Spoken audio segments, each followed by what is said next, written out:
Bienvenue à tous, bienvenue à toutes dans ce nouveau podcast qui s'appelle Selon Mariem et Aïda. Un podcast dans lequel nous allons explorer divers sujets, Mariem et moi-même. Comme vous le savez, comme le savent peut-être certains d'entre vous, nous sommes souvent intervenus sur des thèmes autour de l'éducation dans un précédent podcast qui s'appelait L'éducation selon Mariem et Aïda. Cette fois-ci, nous nous accordons la liberté d'aller explorer d'autres univers.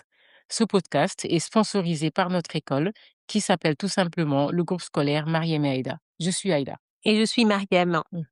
Les sujets sur lesquels nous intervenons sont des sujets qui nous tiennent à cœur, sur lesquels nous considérons avoir une expertise, une expérience, bien sûr. Cela ne signifie pas que nous détenons la science infuse et bien sûr, nous comptons sur vous pour nous apporter vos éclairages, vos témoignages et votre sentiment à travers les commentaires avant toute chose.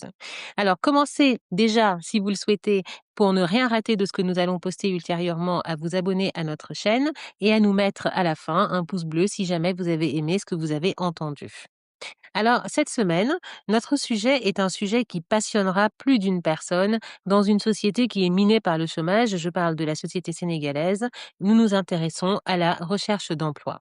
C'est-à-dire comment chercher un emploi, comment s'y prendre, par quels moyens s'y prendre, quels sont les atouts que vous pouvez mettre en avant et quelles sont les astuces que vous pourriez utiliser pour trouver éventuellement le job de vos rêves ou en tout cas un job.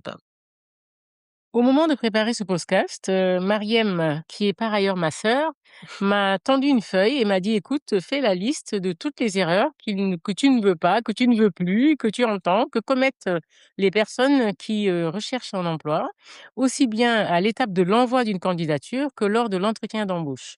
Ensuite, nous avons confronté nos listes et nous nous sommes rendus compte que certains de nos points, en tout cas, se recoupaient et d'autres ne se recoupaient pas du tout. Et donc, chacune d'entre nous va parler de ce qui la frappe le plus parmi les erreurs à ne pas commettre lorsqu'on recherche un emploi.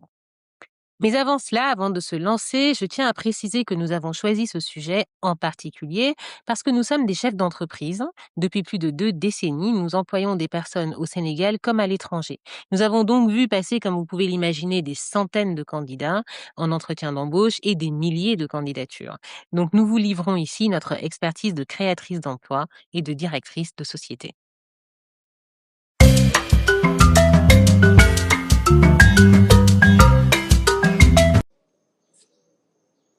Alors moi, Mariem, tu sais que l'une des premières choses qui me frappe, souvent lorsque nous recevons des candidats, c'est l'envie. Parfois, j'ai l'impression que les personnes viennent vers nous sans avoir vraiment envie de travailler. Et ça me choque beaucoup parce que ça se sent tout de suite.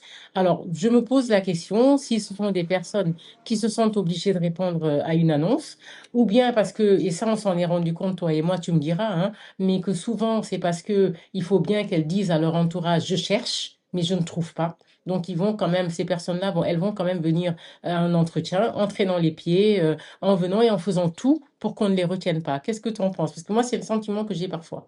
Oui, en fait, je pense que la recherche d'emploi, c'est quelque chose de complexe. Quand on se lance dans chercher un emploi, les motivations sont évidemment souvent financières.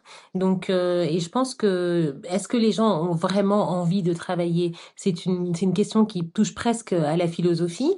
Donc, je pense que bien sûr que la plupart des personnes préféreraient peut-être rester à la maison et dormir, hein. Donc, s'ils avaient les moyens. Donc, effectivement, nous avons reçu en entretien d'embauche beaucoup de personnes qui nous donnaient l'impression d'être traînées de force presque. Voilà, comme nous avons reçu aussi des personnes qui étaient extrêmement motivées, mais parfois on pouvait interroger cette motivation, à savoir qu'ils ne savaient même pas pour quel poste ils étaient en train de réellement postuler. Donc ça veut dire que l'envie, c'est vrai, est un critère de base, à savoir on va à un entretien pour un poste déterminé qui nous motive particulièrement parce qu'on a une expertise pour ce poste et dans ce métier. Et donc, cette envie va être un atout extraordinaire et parce que ça se ressent, c'est la personne qui fait passer l'entretien d'embauche va ressentir l'envie, va ressentir la passion de la personne pour son métier et donc ça va donner un énorme atout à la personne. Donc, c'est vrai qu'il faut le souligner, l'envie de travailler en soi est quand même un atout lorsqu'on cherche un emploi. Mais j'ajouterais aussi, comme je l'ai un petit peu dit, c'est-à-dire d'avoir vraiment une vraie passion pour ce qu'on est, pour le métier pour lequel on est en train de postuler, parce que au moment où on va vous poser des questions, eh bien, ça va ramener quelque chose de plus que pour d'autres candidats. Alors, mais l'envie, c'est vrai, ce que tu viens de dire est vrai, mais souvent, tu sais, il y a des gens qui ont envie de travailler et qui se disent, puisque j'ai envie de travailler, je pourrais faire n'importe quoi. Et ça également, venir à un entretien en se disant, puisque j'ai envie, je pourrais faire n'importe quoi, je pourrais prendre n'importe quoi, c'est pas de ça qu'on parle. On peut avoir envie, mais ayons la bonne envie. Et voilà, répondons, je pense que tu en parleras plus tard, mais il faut avoir la bonne envie. Il faut pas juste se dire, puisque j'ai envie de travailler et eux, ils veulent un travailleur, j'y vais quand même. On a envie, mais on a envie pour le bon poste et la bonne motivation. Et également, je parle tout de suite du soutien familial peut-être, hein, Oui, oui, tout à parce fait. que c'est le soutien est important. Parce qu'en Mm. fait, quand on se lève également et qu'on va chercher un emploi, encore faudrait-il que toutes les personnes qui nous entourent, et quand je parle des personnes qui nous entourent, c'est notre famille, hein, c'est un mari, une femme, enfin un conjoint, Mhm. une conjointe, c'est le papa, c'est la maman, c'est peut-être les frères et sœurs, ça dépend de la configuration familiale, mais en tout cas, quelle que soit la configuration dans laquelle on se trouve, être encouragé par les personnes avec qui on vit est très très importante et très important dans la recherche d'emploi. Oui, ça c'est vrai, parce que nous avons reçu non pas seulement des personnes en entretien d'embauche, mais des personnes que nous avons également finalement embauchées, qui ont quitté leur poste hein, parce que il s'était passé quelque chose dans leur vie personnelle, pas forcément des drames, hein, même parfois des choses relativement banales, qui faisaient que la famille leur disait, bon maintenant, il n'est plus question de travailler parce que tu dois t'occuper de telle personne ou tu dois te mettre à la disposition de telle autre, ou alors simplement pour les jeunes femmes très souvent, ce qui va les faire abandonner un poste, c'est un mariage ou l'affectation de leur mari dans une autre ville ou le déménagement qui n'est pas de leur fait. Donc, il faut simplement savoir que enfin, quand on se met dans la démarche de rechercher un emploi, il faut déjà informer, je pense, son entourage pour leur expliquer que cette démarche va mener éventuellement, enfin, va mener assurément maintenant, lorsque vous aurez entendu tous nos conseils, au fait de trouver un emploi et que ça vient avec un chapelet de contraintes auxquelles il faudra donc se soumettre, à savoir l'assiduité, à savoir la ponctualité et évidemment respecter son engagement. Donc, dans notre cas précis, nous avons une école et donc dans une école, lorsqu'on s'engage en début d'année scolaire, évidemment, on s'engage pour toute une année scolaire et c'est compliqué quand on est, que ce soit maîtresse, aide-maîtresse, ou même, vraiment, quel que soit l'autre poste, quel que soit le poste qu'on peut avoir dans une école, on s'engage pour l'année scolaire et c'est très compliqué de se retrouver, aussi bien pour nous qui sommes donc les employeurs, que pour les élèves qui s'habituent à des personnes, qu'au beau milieu de l'année, ces personnes-là disparaissent. Donc voilà, donc cette notion d'engagement est très très très importante et il faut donc lorsqu'on démarre la recherche d'emploi s'assurer qu'on a en fait toutes les conditions sont réunies pour permettre d'avoir un emploi et de le conserver par la suite et de respecter son engagement. Je veux vraiment rebondir là-dessus, Mariem, parce que c'est vrai que la plupart, enfin, beaucoup de personnes qui recherchent un emploi, surtout les personnes qui n'ont parfois jamais travaillé ou fait des stages par-ci, par-là, ne se rendent pas compte du poids de l'engagement. Et une fois qu'elles se sont engagées, en tout cas verbalement et même physiquement, hein, elles commencent à venir, c'est là qu'elles se rendent compte de la contrainte de se lever tôt, la contrainte de parfois avoir à rester un peu plus tard, de devoir travailler le samedi ou même de chez soi avoir certaines choses à faire ou alors de se retrouver à devoir être présent pendant qu'il y a quelque chose de tout à fait social qui se passe à la maison, qui se Mhm. passe dans la famille, mais on ne peut pas y aller parce que justement on travaille. Et malheureusement, on aura l'occasion de s'étaler là-dessus. On a beaucoup de personnes qui font passer tous ces événements sociaux avant leur engagement vis-à-vis de leur employeur. Et ça aussi, c'est un problème auquel il faut penser dans le cadre, avant de chercher un emploi, avant de s'engager. Mais je pense que c'est carrément un sujet à part, hein. Je Oui, pense que nous allons nous pencher sur ce sujet, à savoir l'attitude à avoir face à l'emploi. mm, Une fois qu'on l'aura eu, je pense mm. que c'est vraiment un sujet ultérieur qui sera passionnant et vos commentaires et vos questions seront vraiment particulièrement intéressants pour nous. On pourra rebondir dessus.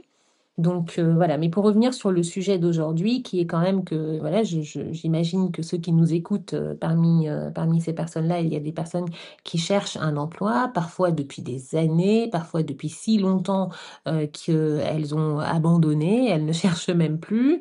Et donc voici, on va faire une liste, voilà, de toutes ces erreurs à ne pas commettre. Je tiens à préciser que pour ma part, donc nous avons toutes les deux eu nous avons une école de traduction, donc qui est une école supérieure de traduction, dans laquelle nous avons enseigné une matière qui s'appelle l'insertion professionnelle, donc que j'ai animée moi-même sous forme de séminaire. Et donc j'ai accompagné aussi plusieurs personnes à la recherche d'emploi qui ont trouvé pour la plupart et en suivant scrupuleusement les conseils que nous allons vous donner, Aïda et moi. Donc, la première erreur que j'ai envie de souligner et que commettent vraiment toutes les personnes qui recherchent un emploi, y compris moi-même au tout début de ma carrière, c'est de faire un seul CV, c'est-à-dire un unique CV, et de l'envoyer le même à toutes les annonces que l'on voit. Donc, la raison, à ton avis, Aïda, c'est quoi? Pourquoi est-ce une erreur? Alors, c'est une erreur. D'abord, je pense que les gens le font par paresse. Ensuite, c'est une erreur parce qu'on ne s'adresse pas aux mêmes personnes. On ne sait pas à qui on s'adresse. Donc, on ne peut pas écrire une lettre générique en disant Monsieur le directeur. Mais c'est toujours Monsieur le directeur, d'ailleurs. Je tiens à préciser que c'est Oui, c'est souvent vrai. Monsieur le directeur. Les personnes qui recherchent des emplois ne s'adressent très rarement à des dames, hein. Mhm. Ils ont toujours l'impression que c'est des messieurs qui dirigent les entreprises. Et ensuite, donc, c'est Monsieur le directeur. Et c'est toujours j'ai l'honneur ou par la présente, sans vraiment parler d'eux-mêmes, de ce qu'ils ont fait, de pourquoi ce poste les intéresse, parce que c'est juste, en fait, une lettre générique. Mm. Donc là, tu nous as plus parlé de la lettre. Alors Mm. moi, j'étais encore à l'étape du CV. Ah, tu t'es Et donc, arrêté au mais c'est CV, d'accord. pareil, hein, c'est la même chose. Donc ça va, je vais mixer les deux Oui, beaucoup parce qu'une lettre et un CV, ça va ensemble. Et c'est vrai que à chaque annonce et à chaque poste, son CV et sa lettre. Alors ça va vous paraître curieux parce que vous allez vous dire, bon, moi, je suis par exemple comptable. Et donc, qu'est-ce que je vais aller changer mon CV si je réponds qu'à des annonces de comptable? Donc effectivement, si vous ne répondez qu'à des annonces de comptable, ce CV que vous avez fait pour un poste de comptable ou d'assistant comptable ou d'agent comptable va très bien convenir pour à peu près tous les postes. En revanche, si vous voyez que là, vous ne trouvez pas trop dans la comptabilité et que vous vous dites, bon, maintenant, je vais explorer d'autres horizons, je vais élargir un petit peu mes choix et je vais chercher à postuler à des postes, par exemple, d'assistant, à ce moment-là, le CV de comptable ne conviendra plus du tout parce que le recruteur qui aura mis une annonce à la recherche d'un assistant ou d'une assistante ne va pas comprendre de recevoir un CV qui ne parle que de comptabilité. il faut Voilà. pas mettre l'accent sur l'aspect comptable de votre profil. Exactement. À ce Mm. moment-là, même si vous avez été comptable par-ci ou par-là, à ce moment-là, il faudra changer le CV pour mettre en avant que peut-être lorsque vous avez été agent comptable, vous avez aussi on vous a confié des tâches qui sont des tâches qui ressemblent à des tâches qu'on aurait confiées à une assistante, à savoir rédiger des comptes rendus de réunion, à savoir prendre des rendez-vous par-ci par-là, etc.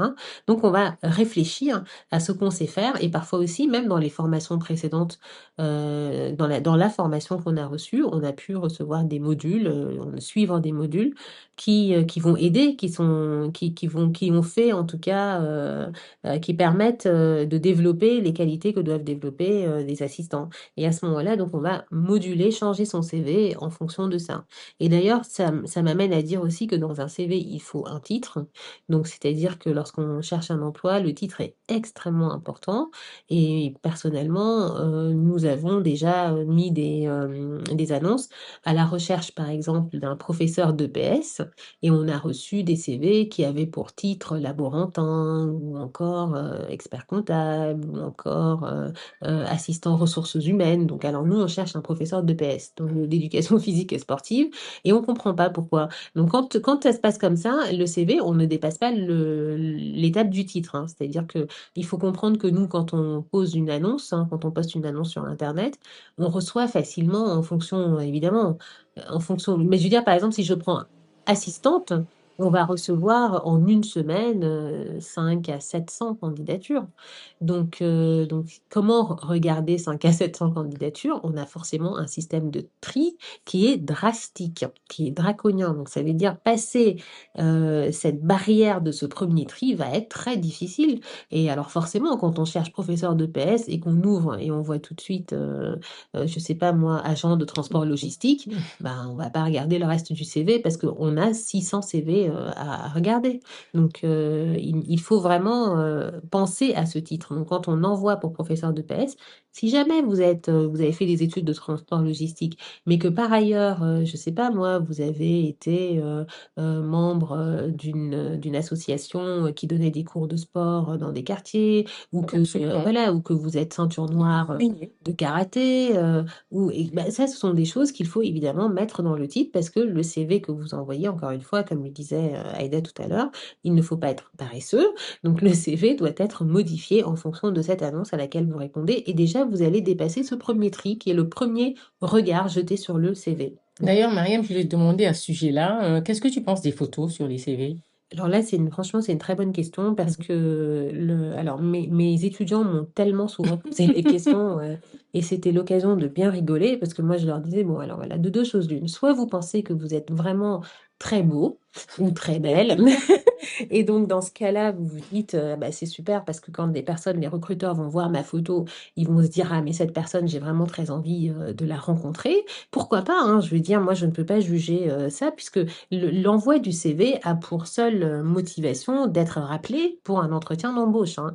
Donc, si vous pensez que votre photo va vraiment faire un effet waouh et que les personnes vont tout de suite vous recruter, enfin, en tout cas, vous appeler pour un entretien d'embauche, vous pouvez tenter le coup. Mais il faut savoir que trop beau ou trop belle peut également vous porter préjudice Absolument. parce que le recruteur derrière, si vous êtes une femme, C'est à double et tranchant. c'est à double tranchant parce que si vous êtes une femme, vous êtes très très belle. Alors le recruteur derrière est également une femme. Alors elle peut réfléchir à des tas de choses. Elle peut ne pas vouloir qu'une aussi belle femme vienne dans son entreprise. Moi, je n'en sais rien. Je ne présume d'ailleurs de rien, hein. Ou alors se dire, ah ben moi j'ai des hommes un peu coureurs de jupons dans l'entreprise. Donc si jamais cette si jolie fille va venir, ça va semer la zizanie. Tout ça peut venir dans la tête de la personne, tout comme la personne peut aussi se dire, homme ou femme, ah, elle est très jolie, elle va être assistante, elle va être notre Absolument. premier visage, hein, la première personne qu'on voit quand on arrive. Il faut que ce visage soit quand même harmonieux, soit agréable à regarder. Donc tous les préjugés sont possibles, aussi bien les bons que les mauvais. Donc Moi, je préfère qu'il n'y ait pas de photos. voilà, donc c'est pour ça que je suis moins radicale qu'Aïda. Moi, je me dis, je laisse après cet argument que je viens de vous donner, je vous laisse la libre appréciation. Après, maintenant, je vais donner quand même des précisions sur les photos, hein, parce que j'ai eu toutes les photos du monde. Il y a des personnes qui envoient des photos où ils sont à demi allongés sur leur C'est canapé. ça. Il y a des personnes qui envoient des photos où ils sont maquillés pour aller clairement à une cérémonie, où elles sont maquillées pour aller à une cérémonie. D'autres personnes vont envoyer des photos où franchement, ou elles ont un air pas du tout engageant. Et ça veut dire que la photo était mal prise ou voilà, l'éclairage Prise au mauvais moment. voilà, Mhm. l'éclairage n'est pas terrible. D'autres préfèrent envoyer une photo d'identité et nous savons tous que sur les photos d'identité, on a à peu près tous l'air de repris de justice. Donc ça ne donne franchement rien de bon. Donc et donc voilà, moi qui vous parle, j'ai très très souvent, je l'avoue, jugé une candidature sur la photo Mhm. parce que en fait, c'est un élément visuel et l'être humain est attiré par tout ce qui est visuel, graphique. Donc en fait, quand on a C'est un juste CV naturel, hein. avec une photo, Mhm. avant même de lire le titre, de Absolument. regarder ceci, cela, bah, on L'œil est regarde la attiré par la photo. photo. Immédiatement. Immédiatement, on va regarder la Oui. photo. Et Mhm. donc, à ce moment-là, on va se faire une idée de la personne. De toute façon, une photo, ça va donner envie, enfin, ça va ouvrir les vannes du préjugé, Mhm. parce qu'on va forcément, à la fois juger la posture, le sourire, l'absence de sourire, le maquillage, l'absence de maquillage. C'est une fille, elle est voilée, elle n'est pas voilée. Ça aussi, ça peut entrer en ligne de compte. C'est un homme, il est comme ceci ou comme cela, il a une barbe, il en a pas, il a une moustache, il en a pas. Et tu oublies les fois où nous recevons des personnes en entretien et on se demande si c'est la même personne qui est sur la photo. Exactement, parfois aussi ça donne Ça arrive. des Mhm. déceptions, je ne sais pas, ou en tout Mhm. cas interrogations, de L'interrogation. savoir qui Mhm. était la personne qui était sur la photo. Donc la photo était visiblement photoshopée, donc ça va pas du tout. Donc voilà, donc c'est pour les hommes aussi, je reviens à la coiffure. Certains vont avoir des dreadlocks. Alors imaginez qu'il y a des personnes qui ont des préjugés contre les hommes qui ont des dreadlocks. Vous voyez, donc quel est l'intérêt finalement de mettre une photo? Je me pose la question. Donc, mais je suis moins radicale que Kaïda. Je pense que après tous ces arguments que nous venons de vous donner, vous allez un petit peu plus réfléchir à est-ce qu'on met pas de photo et à réfléchir en tout cas à la photo qu'on va mettre. Mais je trouve quand même que c'est se rajouter une difficulté que de mettre une photo, puisqu'on va devoir bien penser cette photo. Il faut qu'elle soit bien faite, bien prise. Enfin, moi, je suis pas si radicale que ça. J'ai dit, je préfère quand il n'y a Ok. pas de photo. Voilà. Mais moi, cela dit, en tant que recruteur, j'aime bien les CV avec photo. Ça t'oriente un peu. Ah, ça m'oriente un peu, donc tous mes préjugés s'ouvrent. Il faut préciser que, en fait, dans notre organisation, c'est plutôt Mariem qui reçoit les CV. Voilà. C'est elle qui reçoit, en fait, et qui me les transfère. Elle fait très souvent, c'est elle qui effectue le premier tri. Mm. Donc, elle est très bien placée pour vous dire tout ce qu'elle vous dit par rapport au CV et aux lettres de motivation qu'elle reçoit. Absolument. Donc Mm. ça, c'est vrai que c'est donc voilà. Donc c'est pour ça que Aïda arrive un petit peu en bout de course. Absolument. Donc voilà. Mais il lui arrive aussi parfois de dire, mais tu as vu la photo? Donc voilà, ça nous permet C'est de vrai. conclure sur la photo et de vous laisser libre choix quand est-ce que vous allez mettre une photo ou pas. Alors, pour revenir sur les erreurs, je vais vous dire ce qui est rédhibitoire. Donc, alors, pour nous qui sommes des traductrices de métier, nous avons un œil surentraîné à repérer les fautes. Ce n'est pas le cas de tout le monde. Donc, tous les recruteurs ne vont pas scanner les fautes de votre CV, mais il y a des recruteurs qui sont des champions de Scrabble, de mots croisés, qui adorent l'orthographe, qui veulent que ce soit vraiment bien écrit. Et alors, quand un CV est truffé de fautes, ça raconte qui vous êtes. Alors, ça raconte peut-être que vous ne savez pas bien écrire. Ça raconte que vous n'avez pas relu votre CV, donc vous n'êtes pas une personne méticuleuse et orientée détail, et vous n'êtes pas rigoureuse. Ça raconte que cette recherche d'emploi ne vous Tiens pas trop à cœur. tient pas à cœur, parce que sinon vous l'auriez fait Bien relire sûr. et relire et relire. Mhm. Donc ça raconte plein de choses qui sont toutes négatives. Il n'y en a pas une qui est positive, donc forcément les CV où il y a des fautes, moi ça va directement à la poubelle. Je ne les regarde pas, en fait, je dépasse pas la première faute, hein. Donc, et ça permet d'avoir un tri très rapide, hein. Je peux Absolument.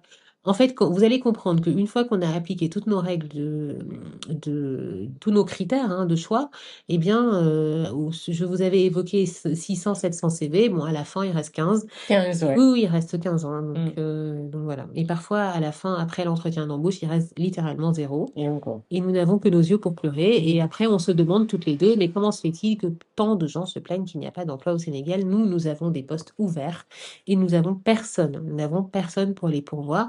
Et parfois, on anticipe d'ailleurs sur excusez-moi du terme, la nullité des candidatures, donc la très mauvaise qualité des candidatures que nous allons recevoir, à un tel point qu'on ne va pas passer l'annonce.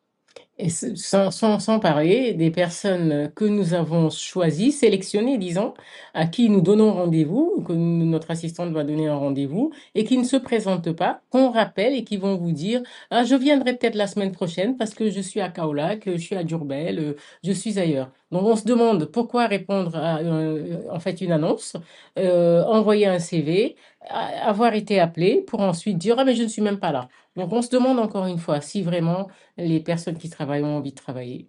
En fait, ça nous ramène à la question de la motivation, C'est ça. qui a été la question qui a été le point qu'on a relevé, qui est qu'effectivement, il y a des personnes qui cherchent un emploi comme on jetterait une bouteille à la mer avec, voilà, avec dedans un message SOS. Donc ça, c'est vraiment, on va dire, la technique du désespéré. Mhm. Ce qui me ramène donc d'ailleurs au prochain point, qui est d'envoyer un CV sans objet. Donc ça, on envoie le CV par mail. On ne met pas d'objet dans le mail et on ne met même pas de message dans le Mhm. corps du mail. Mhm. Ah oui, ça arrive souvent. Donc ça veut dire que moi, je reçois Mhm.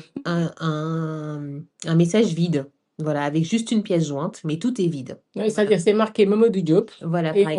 et on reçoit un mail Mm. et voilà, il y a Mamadou Diop écrit et puis il y a un mail Voilà, et en pièce jointe, il y a un CV. Voilà. exactement. On ne sait pas à quelle annonce on répond, on ne sait pas, on ne dit pas veuillez trouver Voilà. en pièce jointe mon CV parce que pour répondre à telle annonce ou je postule pour tel poste. Il n'y a rien. Et je peux vous dire que ça, c'est rédhibitoire parce que là encore, hein, on va se ranger du côté du négligent, de la personne qui est en mode désespoir. Donc ça veut dire en général les gens qui font ça. Bon, alors il y a une bonne partie de personnes qui le font parce qu'ils savent pas du tout, enfin elles savent pas qu'il ne faut pas faire comme ça. Mais il y a aussi des personnes qui le font parce qu'elles en ont marre. Ça fait 5 ans qu'elles cherchent du travail. Il y en a marre. Donc là, maintenant, on envoie les CV comme ça. Donc c'est vraiment l'énergie du désespéré. Et l'énergie du désespéré se ressent. Je vais vous dire, aucun employeur sur Terre, aucun recruteur sur Terre n'a envie de prendre quelqu'un parce que cette personne est désespérée. En fait, le désespéré renvoie des ondes très négatives et très répulsives, en fait. Celui qui dit je ferai n'importe quoi, je prendrai n'importe quel poste, on n'a pas du tout envie de le prendre parce que c'est comme ça. L'être humain est naturellement attiré vers la personne qui va être consciente de sa valeur, qui se dit moi j'ai le choix, etc. Donc nous-mêmes en tant que recruteurs, on va plus avoir envie d'aller vers la personne qui donne l'impression que plusieurs personnes s'intéressent à elle, plutôt que vers la personne qui donne l'impression en fait qu'elle a tout essayé et que tout le monde l'a rejetée.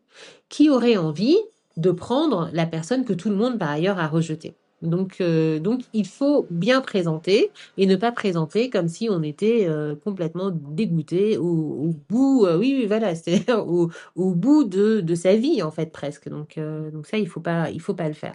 Alors le C, donc quand on envoie un CV, il faut mettre un objet sur le CV, donc c'est-à-dire si vous répondez à une annonce, vous allez mettre en réponse à l'annonce pour la recherche par exemple d'un agent comptable, et vous allez mettre un texte, bonjour madame, monsieur. Donc là, je tiens au madame, monsieur, puisque comme le soulignait Aïda tout à l'heure, on ne sait pas si on s'adresse à un monsieur ou à une dame. Et si c'est une dame, elle va s'offusquer qu'on l'appelle monsieur. Enfin, s'offusquer, je m'entends, hein, mais je veux dire, bon, elle va quand même se dire, voilà une personne qui ne conçoit pas qu'il y ait une dame de l'autre côté de l'écran. Absolument. Et si c'est un monsieur, bon, tout va bien, hein, mais tout de même, si c'est imaginez que vous mettiez madame et que c'est un monsieur, ça ne va pas non plus. Donc, madame, monsieur, voilà, quelque chose de court, hein, je vous adresse ma candidature pour répondre à l'annonce telle, trouvée sur tel site. Exactement. Voilà, tout simplement. Et Et très vous précis. signez. C'est 2 ou 3 lignes, c'est pas grand-chose. Ce n'est pas non plus la lettre de motivation, hein, parce que la lettre de motivation sera en pièce jointe aussi, mais c'est simplement la lettre d'introduction de votre candidature. C'est extrêmement important de le faire. Alors, surtout, encore pire, ce que je viens de dire, c'est encore pire quand il s'agit d'une candidature spontanée, parce que, alors, encore, quand il s'agit d'une candidature qui, suite à une annonce, on s'attend à recevoir des candidatures. Bon, là, on se dit, bon, c'est sûrement pour l'annonce que j'ai passée pour trouver une assistante. Donc, on va avoir tendance à ouvrir. Mais imaginez alors moi ça m'arrive très souvent puisque comme je dirige une entreprise et que tout le monde sait que c'est moi qui gère les recrutements, très souvent des gens vont se passer mon adresse mail et donc je vais recevoir des CV et je reçois Donc, des ils savent CV. que c'est une dame, hein. Ils savent donc déjà que je suis une dame. Et je vais recevoir des CV sans rien, donc sans objet, sans rien, donc juste le CV. Et le CV est obscur en plus, hein, c'est-à-dire qu'il n'a pas de titre, donc je ne sais pas ce que veut cette personne. Et le CV est décousu parce que la personne a parfois enseigné, puis a parfois été même gardien, a été serveuse ou Du coup, on ne sait pas serveur. pour quel poste, Alors, du coup, moi, je me dis, bon, que veut cette personne? Qu'est-ce est-ce qu'elle qu'elle est veut? capable de faire. Voilà, qu'est-ce qu'elle recherche, qu'est-ce qu'elle préfère faire. Et Mhm. donc, pour ne pas me fatiguer à répondre à toutes ces questions, j'ai beaucoup d'autres mails qui m'attendent. Je vais quand même pas aller écrire à cette personne pour lui demander qu'est-ce que vous voulez. Je vais juste supprimer son message. Alors, par contre, en revanche, ce que dit Mariam n'est pas tout à fait vrai. Il lui est déjà arrivé parce que, en fait, elle ne peut pas résister à ça, de recevoir des CV sous des formes tellement Oui, décousues tellement loufoque. ou des lettres Oui. avec tellement de fautes, Mhm. mais vraiment des choses inadmissibles pour elle, Oui. qu'elle ne peut pas s'empêcher D'écrire. d'écrire à la personne pour lui dire ne faites pas ça, ne faites plus Oui. ça, Oui. corrigez ce que vous faites, Mhm. etc. Parce que vraiment, ça la désespère Oui. de recevoir de telles choses. Et moi, c'est d'autant plus désespérant que, alors, Mariam vous le dira, hein, je suis née un autre siècle, En 1800. en 1800 quelque chose. Mais moi, lorsque j'ai commencé à travailler, il n'y avait même pas le téléphone portable. C'est vous dire, hein. Mais maintenant, personne n'a d'excuses parce que tout est sur Internet, tout est sur les réseaux. Vous pouvez tout trouver. Comment écrire une lettre, comment adresser une lettre, comment écrire un CV, comment ceci, comment cela. Tout se trouve. Alors, personne n'a d'excuses. On ne peut pas se ranger derrière l'excuse de je ne savais pas comment le faire parce qu'on peut tout trouver partout. Il suffit d'interroger tonton Google, tata machin. On a tout ce qu'on Tata veut. IA? Tata IA. Tata IA, tonton Google. Mais on interroge qui on veut sur Internet, mais on a tout de suite des réponses. Il y a des forums de tout partout. On n'a pas d'excuses à l'envoi de CV Et inacceptables, ce de qui lettres de rend motivation. d'ailleurs Oui. la chose plus énervante pour nous. C'est très énervant. C'est-à-dire que parce qu'on se dit, on est quand même à l'ère où tout est trouvable partout, toutes les aides sont possibles, quoique nous reparlerons de l'IA, mais donc du coup, on a du mal à comprendre que des personnes qui cherchent un emploi aujourd'hui puissent envoyer des choses qui, avec des fautes, ou encore mal l'envoyer, mal libeller l'envoi. Ça, c'est vraiment très compliqué hein, de comprendre ça. Mais cela dit, Mariam, je vais peut-être faire une petite parenthèse là-dessus. Il faut dire que nous sommes un peu dans une société où on n'apprend pas à nos enfants, nos élèves, etc., à aller chercher l'information. Il y a peut-être aussi quelque part dans l'éducation ou dans la manière, dans l'approche, dans la pédagogie, il y a peut-être cette erreur-là que nous corrigeons dans notre école à nous parce que nous ne voulons pas que nos enfants annonnent et Oui, c'est répètent ça. des choses. Voilà, nous les entraînons à aller chercher l'information, à raisonner et à se poser les bonnes questions. Donc là, nous sommes peut-être aussi devant des personnes à qui on n'a pas appris à aller chercher l'information, à analyser les choses et à les écrire autrement que par cette juste envoyer quelque chose juste comme ça en fait parce que bon voilà, j'ai pas envie de faire autrement ou je ne sais pas comment faire autrement. Oui, ça c'est tout à fait vrai. Il y a un problème de base à la base de l'éducation, donc enfin l'éducation de base, si j'ose m'exprimer comme ça. C'est vrai qu'on a tendance dans notre système éducatif, qui est en train de changer hein, quand même, donc il faut le souligner. Peut-être que tous nos enseignants ne sont pas encore formés à ça, mais au niveau les plus officiels de l'éducation nationale, on met quand même en avant l'approche par les compétences, donc on essaye de ramener les élèves au centre de leur formation, d'avoir plus d'initiatives, d'aller chercher, etc., de faire des exposés. Mais c'est vrai que ce défaut à la base fait qu'on a un petit peu des moutons qui vont faire comme on faisait avant, comme faisaient les parents, et donc qui vont avoir tendance à juste envoyer un CV, parce que maintenant, aujourd'hui, la recherche d'emploi, ce n'est pas ça. Hein. Donc là, aujourd'hui, on s'est beaucoup focalisé sur les CV. Plus tard, hein, nous, on se focalisera sur d'autres aspects de la recherche d'emploi. Mais c'est vrai que il faut également avoir l'ambition de toujours être à la pointe de ce qui se fait le mieux et donc d'aller chercher cette information-là. Ça, c'est sûr. Alors, je reviens à mes erreurs. Une erreur très, très, très commune, vous vous reconnaîtrez dedans peut-être, c'est un CV mal organisé.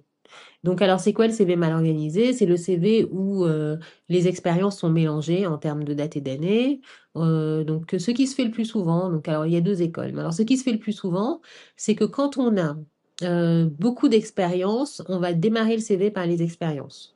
Et les expériences vont être rangées, vont être mentionnées de la plus récente à la plus ancienne. Ça, c'est ce qui se fait le plus souvent. Quand on n'a pas beaucoup d'expérience, on est jeune, eh bien, le CV va être comment dire, organisé en commençant par la formation, parce que c'est ça qu'on a de plus valorisant, en fait. Donc, on vient d'être diplômé, on a un master de ceci, une licence de cela, un BTS en ça. Donc, on va mettre ça en avant, et puis derrière, on va mettre quelques petites expériences de stage ou autres qu'on a pu engranger, voilà, juste après l'obtention de notre diplôme. C'est très important que de suivre l'une ou l'autre de ces écoles, donc de faire et alors après d'être cohérent dans le CV. Donc c'est-à-dire que si on a décidé d'aller de l'expérience la plus récente à la plus ancienne, il faut vraiment suivre la chronologie. On peut pas d'abord parler d'une expérience qu'on a eue en 2025, ensuite en 2024, donc jusqu'ici tout va bien, ensuite en 2023, jusqu'ici tout va bien, puis tout d'un coup en 2026. Donc là, il y a vraiment un problème, donc parce que l'employeur se perd dans la chronologie de votre carrière.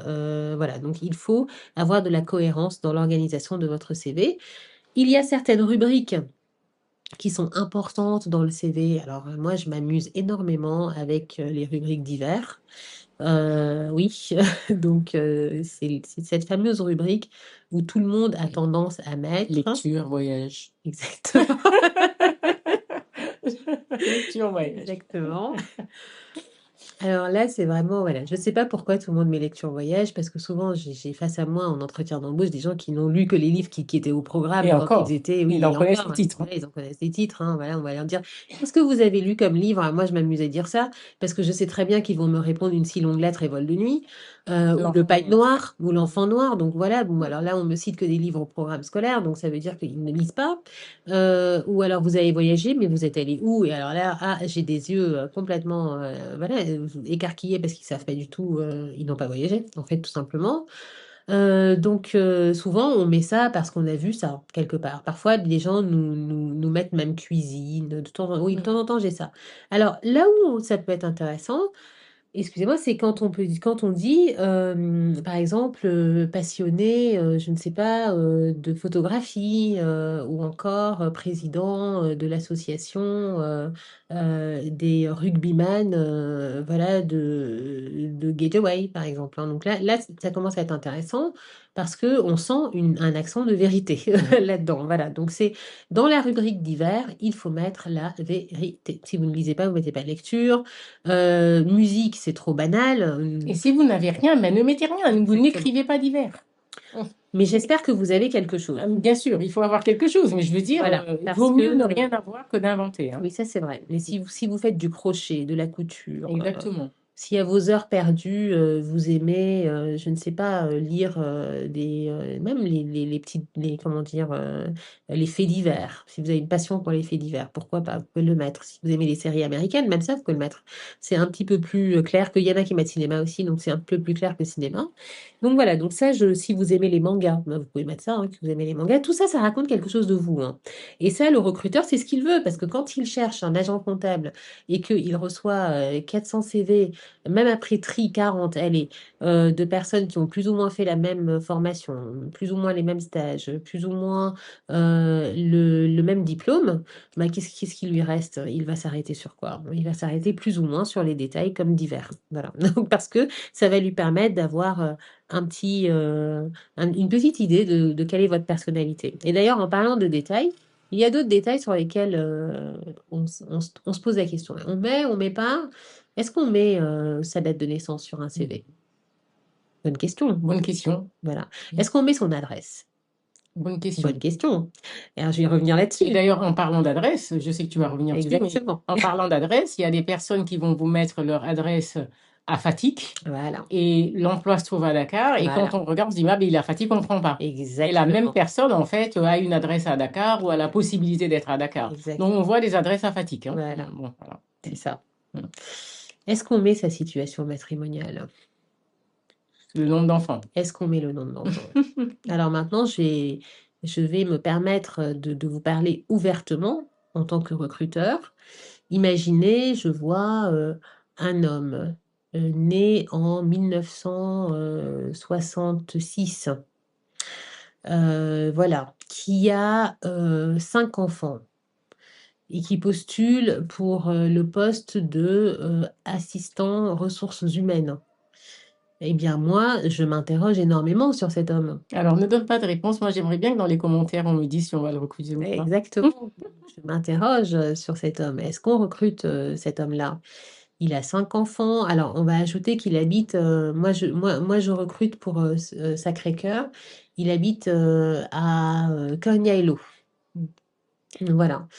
Donc, est-ce que je vais recruter cette personne? Est-ce que je vais shortlister son CV? Oui ou non? Mettez-le dans les commentaires. Exactement. Je pense que ce serait intéressant que les personnes nous disent ce qu'ils en pensent. Et ça nous amène vraiment aux préjugés. J'ai discuté avec un autre chef d'entreprise, donc un homologue chef d'entreprise, qui m'expliquait, c'est compliqué quand on a, par exemple, une jeune femme de 28 ans qui m'est mariée sans enfant.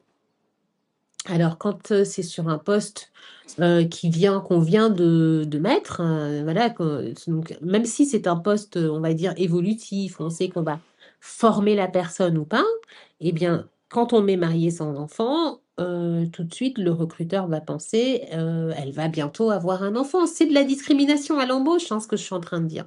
C'est de la discrimination, puisqu'on va discriminer éventuellement une femme parce qu'elle est une femme, parce qu'elle est mariée, parce qu'elle est en âge d'avoir un enfant, mais le recruteur, il ne regarde que de son côté. Il va se dire, voilà, donc c'est une femme qui vient de se marier, qui n'a pas encore d'enfant, je vais passer un certain temps à la former, et puis après, elle va partir en congé maternité, sachant que beaucoup de congés maternité ne reviennent pas, surtout sur un premier enfant. Énormément. Voilà, il y en a beaucoup qui vont choisir de rester à la maison pour élever leur enfant. Et très bon choix, très joli choix. Moi, je soutiens ce choix, mais c'est un choix quand même qui va impacter fortement l'entreprise, qui aura investi en temps, en énergie pour former une personne qui après ne va pas, qui va pas revenir.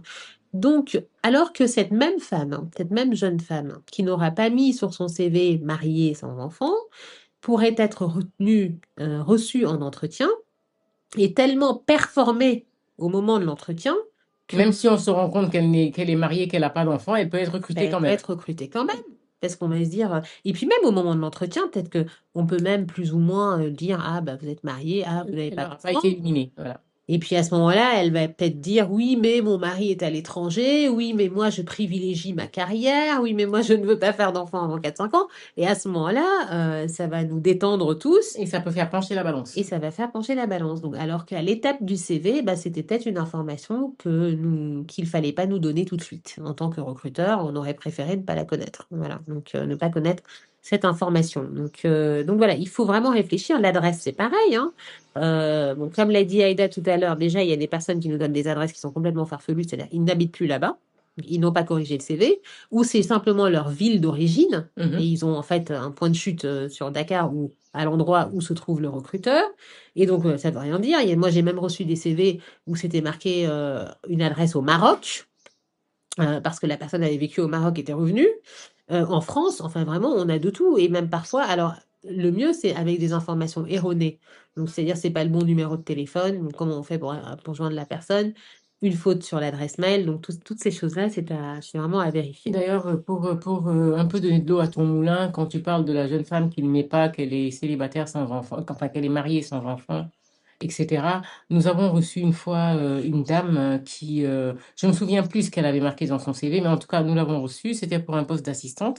Cette jeune femme, quand elle est arrivée, on a failli partir en courant parce qu'elle nous a dit qu'elle avait un bébé En de, bas, voilà, un bébé de 3 mois, 4 mois. Et ouais. ce qui souvent nous fait tiquer, nous, parce que en fait, nous savons que les enfants en bas âge sont souvent malades ou en tout cas doivent aller être vaccinés, aller à l'hôpital, etc. Il me semble que c'est les femmes qui font ça, c'est elles qui vont y aller, donc ça fait réfléchir. Mais cette jeune femme nous a tout de suite dit, j'ai un enfant en bas âge, elle n'a que 3 mois ou 4 mois, mais j'ai fait venir ma cousine que je paye pour s'occuper d'elle. C'est elle qui l'amène à l'hôpital, c'est elle qui s'occupe d'elle, c'est elle qui se réveille quand elle se réveille la nuit. Elle avait préparé son discours, elle était prête, hein. Elle était prête parce qu'elle avait tout préparé, elle savait que ça pouvait être rédhibitoire que de dire que qu'elle a un enfant de 4 mois, parce que bon, voilà. Mais en tout cas, elle était prête. Voilà. On en revient à la motivation, hein, parce que ça veut dire que c'est une femme qui a vraiment préparé sa recherche d'emploi. Exactement. Au moment où elle se met en recherche, Mm. elle a identifié tous les inconvénients et tous les obstacles qui pourraient l'empêcher de travailler et elle a trouvé les solutions. Absolument. Donc elle va pas d'abord chercher, elle met pas la charrue devant les bœufs, elle va pas d'abord chercher l'emploi, puis ensuite faire peser sur l'employeur mais oui, tous ces Mm. inconvénients, tous ces problèmes, etc. Parce que l'employeur a déjà bien assez à faire hein, avec son entreprise. L'employeur ne va pas aussi gérer tous vos problèmes. Donc ça, c'est vraiment extrêmement important de s'organiser. C'est-à-dire que chercher un emploi, je ne l'ai pas dit dans l'introduction, c'est en fait, c'est travailler.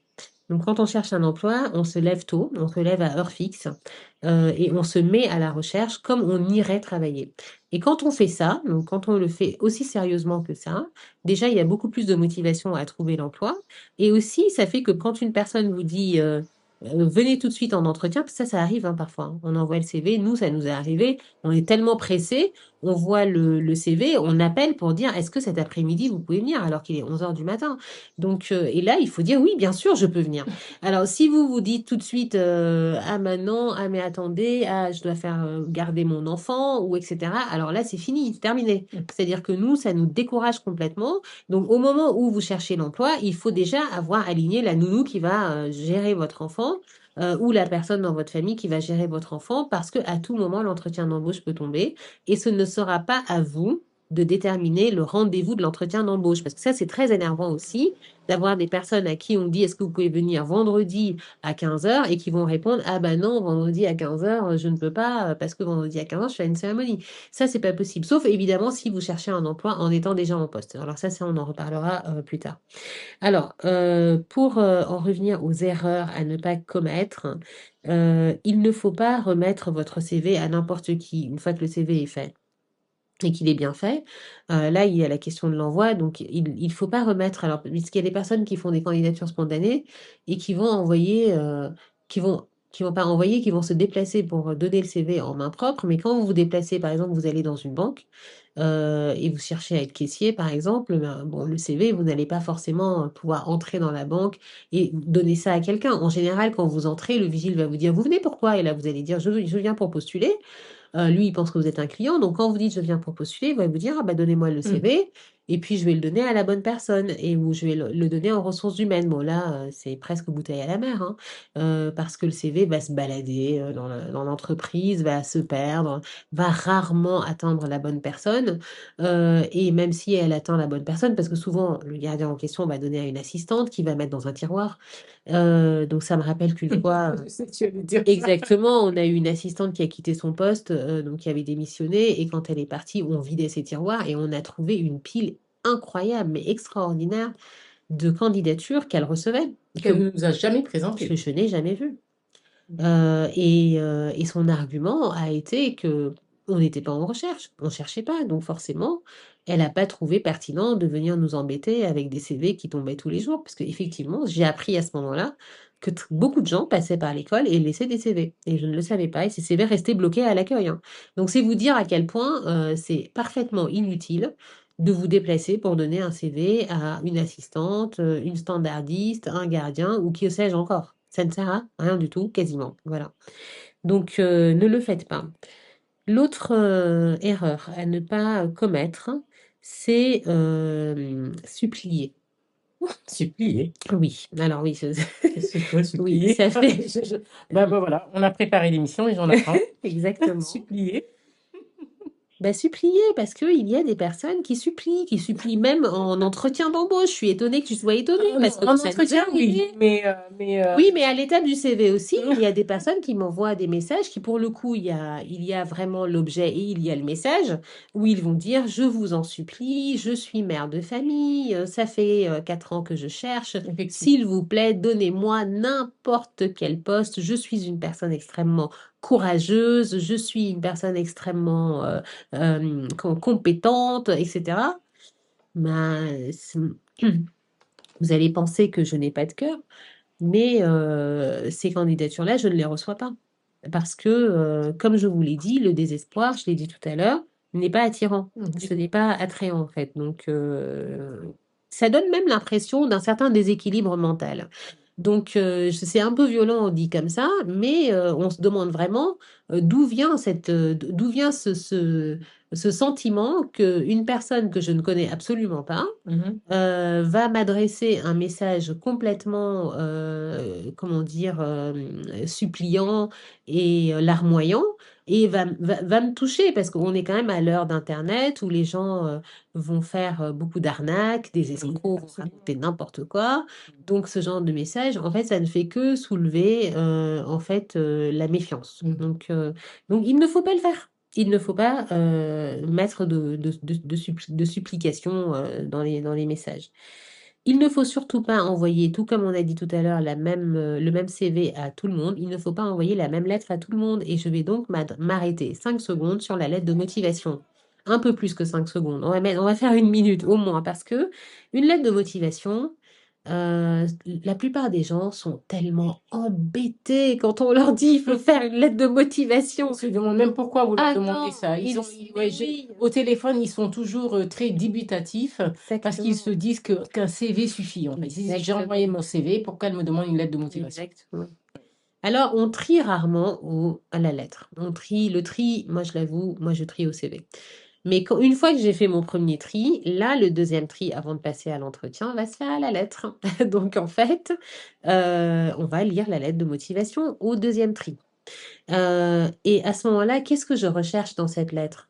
Je ne recherche certainement pas quelqu'un qui me dit j'ai l'honneur de vous présenter ma candidature, je suis jeune, dynamique et motivée, et j'ai très envie de travailler pour votre entreprise. S'il vous plaît, recevez-moi en entretien d'embauche. Ça, je ne vais pas sélectionner cette lettre. On est d'accord avec On ça. est d'accord. C'est cette lettre, elle raconte rien du tout. Je ne vais pas sélectionner la lettre de motivation qui va me raconter ce qui est déjà écrit dans le CV. Alors, vous comprenez, moi, je suis allée à l'école maternelle Mhm. à tel endroit, puis ensuite, je suis allée à l'école primaire là, puis ensuite, j'ai eu tel diplôme, sans aucun intérêt. J'ai déjà vu tout ça dans le CV. Cette lettre, elle passe complètement à la poubelle. Et je ne vais pas sélectionner la lettre qui sent la lettre qui a été écrite pour passer pour n'importe quelle annonce. La Alors, lettre générique. générique. Et très souvent, les gens qui ont écrit cette lettre sont très fiers d'eux-mêmes parce qu'ils se disent ah super, j'ai trouvé les bonnes formulations, bien assez générales pour qu'on ne puisse pas penser que voilà, ça va être votre entreprise est très intéressante, elle a énormément elle a une très bonne renommée sur Vous la êtes meilleur dans place. votre domaine. Exactement. Et Non, je j'adore. serai très honorée de travailler dans une entreprise de votre envergure, etc. Donc là, on sait que la lettre, elle est trop passe-partout, elle peut passer partout. La lettre qui me touche, la lettre qui, et là je vous avoue, hein, même s'il y a des fautes, celle-là, elle passe. La lettre qui parle de moi, voilà, de mon ego est flatté. Cette lettre qui dit bonjour Madame la directrice parce que la personne s'est renseignée sur la boîte et sait que je suis une directrice.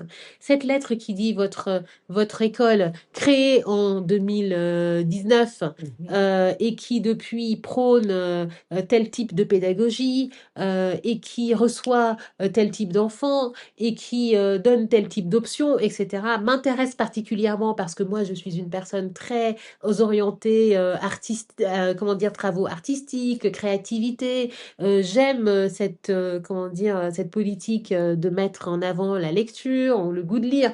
Alors là, je me dis, bon, là, la personne, elle est allée sur mon site.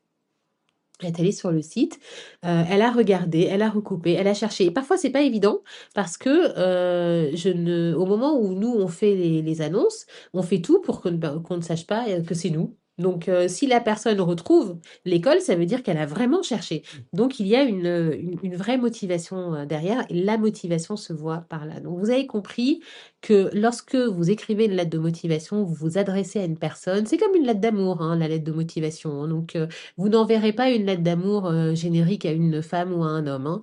Donc, c'est pas La lettre de motivation porte bien son nom, motivation. Il faut exactement. montrer que vous êtes Voilà. motivé. Donc, quand vous envoyez une lettre d'amour, vous parlez à la personne, vous ne lui parlez pas de vous, vous lui parlez d'abord d'elle. Voilà. Donc, c'est ça qui est intéressant dans la lettre de motivation, c'est de montrer qu'on sait.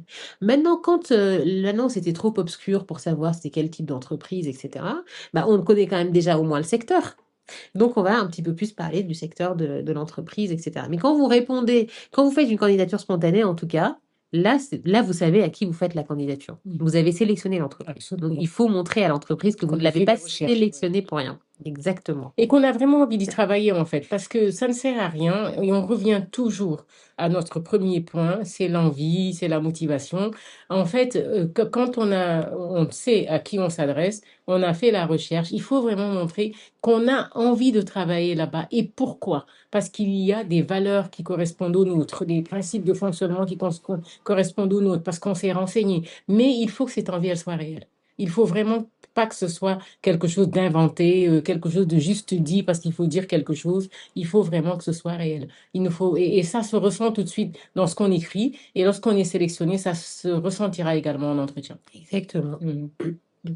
Et il faut savoir que quand là, vous nous écoutez, vous nous dites, oh, mais c'est simple, moi, je vais aller sur ChatGPT et je vais mettre ma lettre, je vais mettre l'annonce et puis voilà, l'IA va me faire une lettre. eh ben, sachez que Et mais Tata n'a pas d'émotion, hein. Tata exactement. Tchatcha.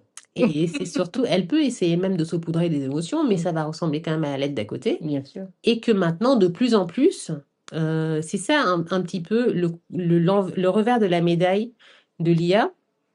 Nous sommes nombreux à utiliser l'IA, Mm, donc on arrive maintenant à savoir ce qui a été rédigé par l'IA. bien sûr. Nous avons tous développé ce sixième sens de savoir que ça, c'est l'IA. Ça, c'est pas une personne. Donc, euh, donc là, il faut quand même éviter ça parce que, encore une fois, le recruteur cherche à vous toucher vous, à savoir qui vous êtes et certainement pas qui est l'IA et quel prompt vous avez mis sur l'IA pour avoir la bonne lettre. Il ne faut pas envoyer votre CV de la boîte mail d'un ami ou d'une connaissance ou d'un cybercafé, s'il vous plaît, puisque quand la personne va répondre, ça va tomber sur cette boîte mail. Et donc, ça veut dire qu'on ne recevra rien du tout, on n'aura pas de réponse. Il ne faut pas demander à un ami ou une amie de rédiger votre CV. On en a eu ça, hein. Exactement, parce qu'en entretien d'embauche, quand on commence à dire, alors, vous avez travaillé là, ensuite vous avez fait ça. Et là, on a des personnes qui nous regardent avec des gros yeux Ah parce que, non. ben oui, parce que ça a été, c'est un CV fantasmé qui a été rédigé par un autre qui essayait de vous aider en vous inventant des expériences. Et j'en arrive donc à ce point où il ne faut pas inventer d'expérience. C'est vraiment super important. Alors vous allez me dire. Parce qu'au Sénégal, il y a quand même, on n'a pas donné de chiffres, on est aux alentours de 24% de taux de chômage, ce qui est énorme, hein. On va comparer à la France qui est à 7,9%, aux États-Unis où qui est à 4,3%. Donc on est vraiment sur des taux de chômage qui sont énormes. Pour le taux de chômage des jeunes, bon alors partout dans le monde, le taux de chômage des jeunes est plus élevé que le taux de chômage moyen. Donc sur le Sénégal, on est à quasiment 29% du taux de chômage des jeunes. Si on va comparer donc aux deux autres pays, donc 14% pour les États-Unis, 19% pour la France.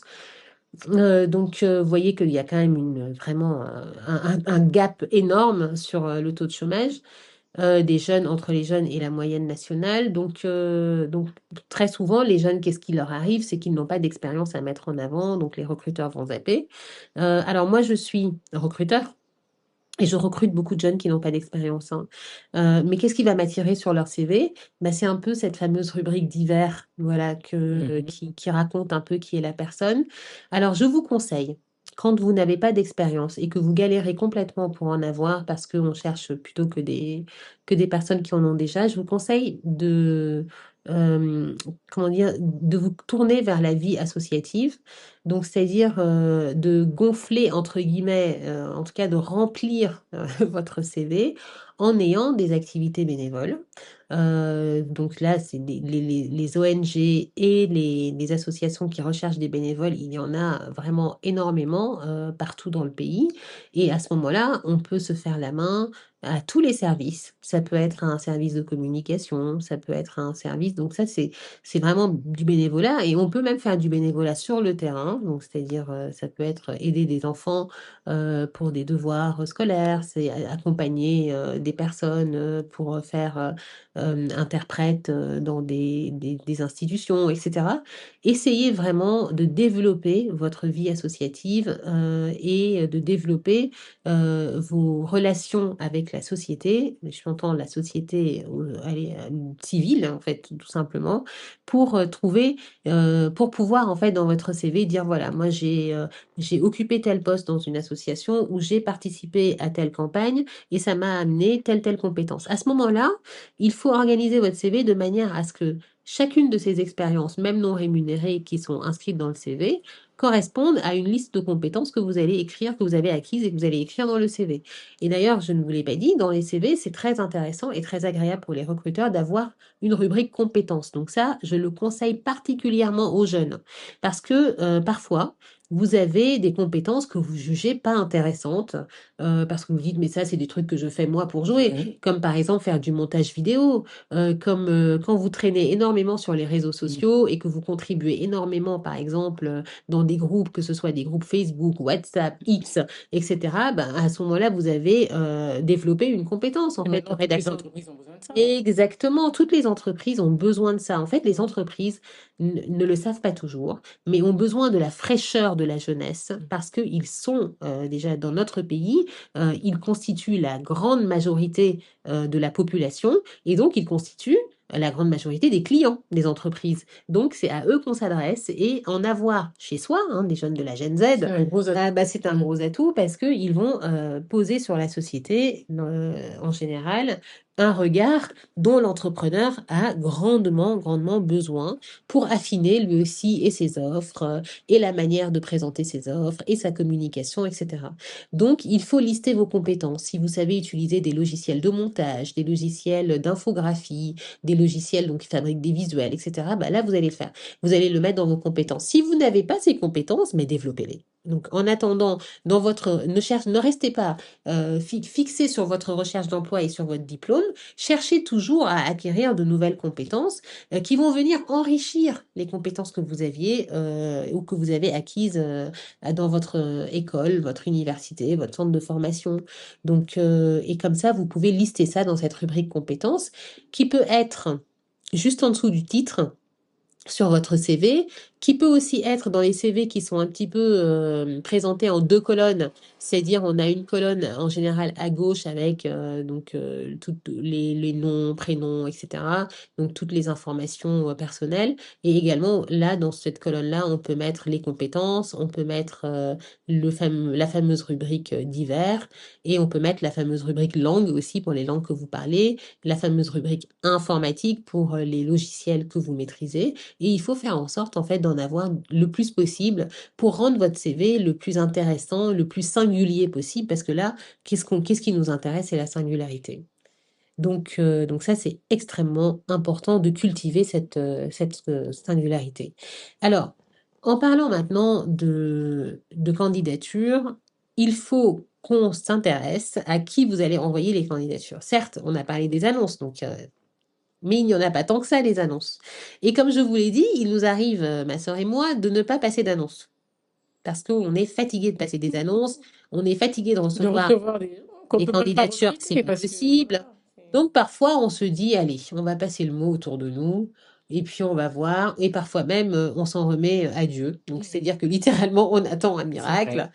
Et il nous est arrivé, moi, il m'est arrivé plusieurs fois de recruter sur candidature spontanée. Parce qu'à ce moment-là, bah, j'étais là à attendre un signe de la Providence. Et ce signe est arrivé sous la forme d'une candidature C'est spontanée vrai. qui nous était adressée et qui était vraiment très intéressante. Donc, ce qui veut dire que les candidatures spontanées, ce ne sont pas des bouteilles à la mer. Pas du tout.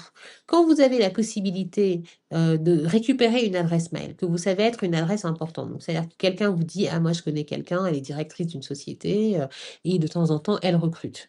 Bah là, vous allez vous renseigner sur la société. Mhm. Là, vous aurez une idée de l'organigramme, de quel type de poste cette personne pourrait chercher. Si, par exemple, vous vous dites, tiens, on dirait qu'ils n'ont personne aux ressources humaines, et moi, j'ai un diplôme dans les ressources humaines, et ben, maintenant, c'est à vous de convaincre ces personnes-là de vous prendre et de créer ce poste. Et Absolument. c'est-à-dire, c'est à vous de montrer qu'en fait, vous avez de telles compétences que vous allez réussir à développer ceci, cela ou cela, qui va leur faire gagner du temps. Parce que je peux vous dire que nous, en tant que recruteurs et chefs d'entreprise, qu'est-ce qui nous obsède? Ben, la première chose, c'est de gagner du temps. Parce que sinon, on perd énormément de temps sur certaines tâches. C'est de gagner de l'argent, évidemment, parce que c'est le nerf de la guerre. Donc, ça veut dire Et d'avoir le temps, plus de c'est de l'argent. clients et le temps, c'est de l'argent. Donc, si vous vous dites, et vous venez et vous nous dites, si vous créez tel poste, moi, je vais vous faire gagner du temps, de l'argent, des clients, tout va bien. Nous, on teste. On teste immédiatement. Ça va nous faire, en tout cas, réfléchir. Ça va nous faire vous rencontrer. Et après, tout va se passer à l'étape de l'entretien. Je pense que Aïda a beaucoup de choses à dire sur cette étape Et de d'ailleurs, en l'entretien. parlant de ça, vous savez que, par exemple, une des phrases que les Américains, une des questions qu'ils aiment bien poser lors des L'entretien. entretiens d'embauche qui maintenant se font par l'IA, hein, mais à mon époque déjà, c'est vraiment qu'est-ce qui vous différencie d'une autre personne que j'ai reçue avec à diplôme égal, hein, diplôme égal, même âge, même genre, hein, même sexe, même tout ce que vous voulez, deux jeunes femmes qui ont le même âge, si vous voulez, qui ont eu le même diplôme, qui l'ont peut-être eu dans la même université, qui ont le même niveau, mais qu'est-ce qui vous différencie? différencie? Qu'est-ce qui différencie Mariem de Aïda? Pourquoi je prendrais Mariem à la place de Aïda? Et c'est là où justement toute cette motivation et tout ce dont parle Mariem va jouer. En fait, c'est ça qui va faire la différence parce que maintenant on peut trouver beaucoup de gens hein, qui ont la même formation, qui ont plus ou moins les mêmes compétences, mais on a toujours quelque chose de différent. Je ne parle pas de mieux ou de moins bien, mais de différent et qui peut faire la différence pour l'entreprise auprès de laquelle vous postulez. Voilà. Et d'ailleurs, je pense que c'est une question qu'il faut anticiper, hein. Oui, Parce que c'est une question que j'ai posée oui, parfois en entretien, que je ne pose plus. Parce oui. que tu peux imaginer pourquoi je ne pose Tu es cynique, Mariam. Non, mais tu peux imaginer pourquoi je ne pose plus cette question, parce que les réponses sont vraiment, Parfait. voilà, on est entre le silence C'est lourd ça. et pesant, Oui. ou carrément, moi, ce qui me fait changer d'avis sur la personne, Oui, hein, oui, c'est-à-dire les que personnes se demandent pourquoi on leur pose oui, cette question. je pars d'un a priori positif pour tomber dans un a priori négatif avec cette question. Mhm. Donc c'est quand même une question qui va les mettre en très grande difficulté, donc je ne la pose plus. Voilà, nous on est quand même très gentils, on est sympa sans vouloir se passer de la pommade à nous-mêmes parce que en entretien on essaye de mettre les gens à l'aise. On a reçu beaucoup de personnes dont c'était le premier entretien, hein. Ouais, beaucoup. Et donc qui tremblaient littéralement devant nous, transpiraient parfois à grosses gouttes, et on laissait le temps, on proposait de l'eau.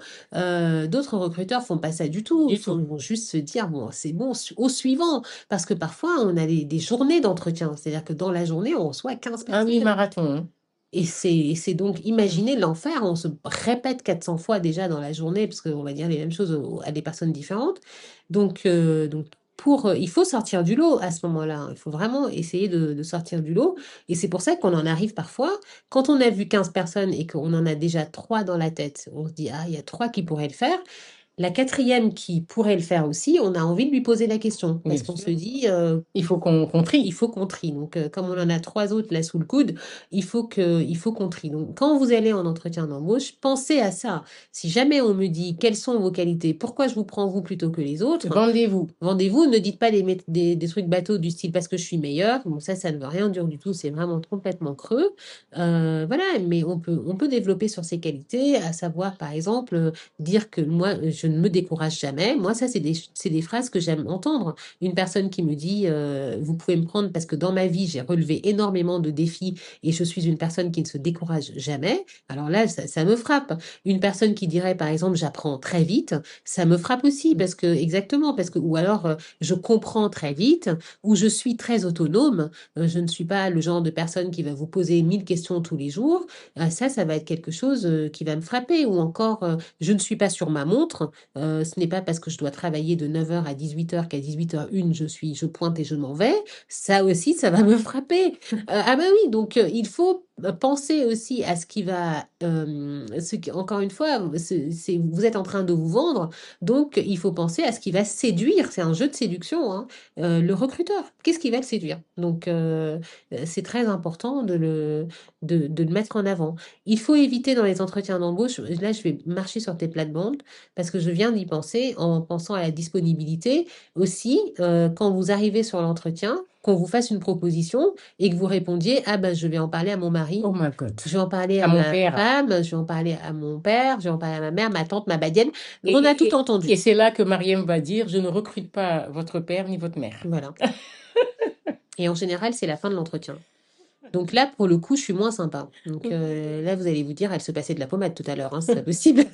Elle est horrible en fait. Mais c'est vrai qu'à ce moment-là, j'anticipe déjà sur tout ce que je vais Ah entendre oui, parce que si je recrute cette personne. Ça veut dire que si un jour je lui dis, écoute, on a un inventaire à faire, il faut venir samedi, la personne va me dire, ah mais attendez, je vais demander à mon père. Et là, ça va pas être possible. Donc effectivement, on en arrive encore parce qu'on retombera toujours sur ce premier point. Quelle est votre motivation? Pourquoi vous voulez travailler? absolument.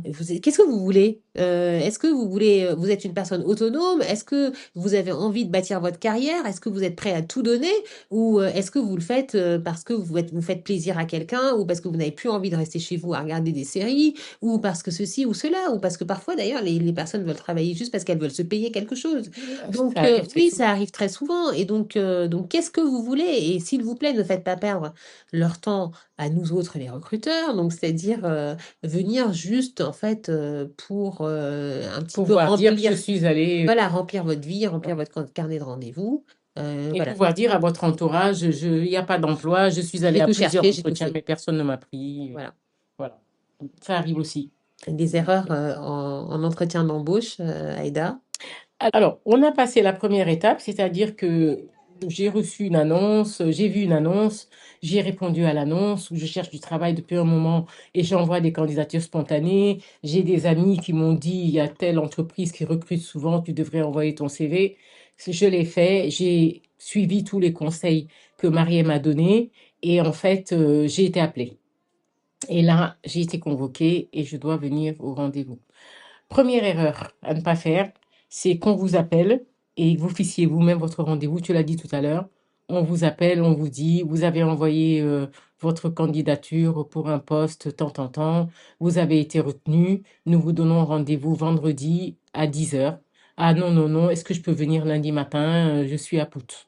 C'est pas possible. Je cherche un emploi, je me déploie, je cours. À moins évidemment que vous soyez en Casamance, qu'on vous appelle pour un rendez-vous à Dakar le lendemain, c'est vrai que ça va être un peu compliqué. Mais il faut essayer d'être là quand on cherche un emploi. Ensuite, on arrive et le jour de l'entretien, il faut être à l'heure.